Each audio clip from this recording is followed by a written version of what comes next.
as you get to be a larger organization, so no matter where you are, if you're small, medium, or you're large, if you're small and medium, the only way you're going to scale, in my experience, is to have rep accountability to forecast.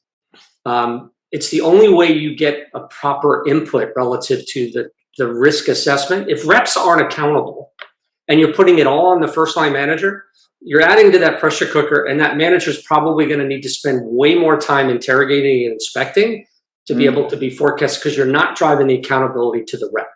Now, I also, though, would always say that it's hard to put forecast accuracy as a measurement on a rep, because depending upon the rep, it could be one or two deals that move. As you have a portfolio of business, that's where forecast accuracy really comes into play. But the thing I learned early on was that if I could get my reps to be accountable for my forecast as a first line manager, we were in this together. So that if you as a rep fall, the other 8 reps are going to have to make that up. We're in this together. We are accountable.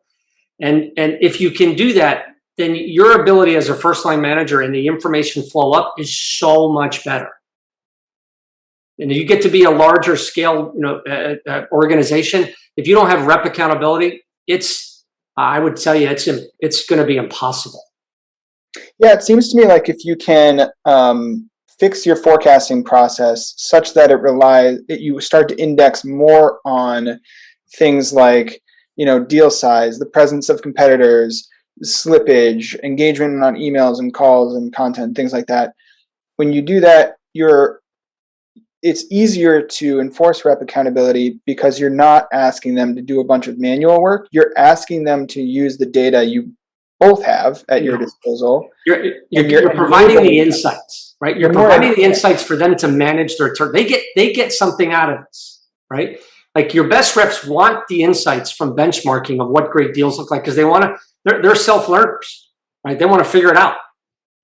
Your early reps, they don't want to hide. They're hiding because they're faking it till they make it, right? So expose all that.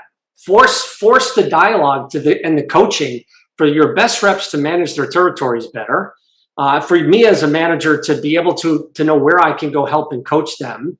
And then really focusing on where you can move the needle based upon those deals that are close but need some help.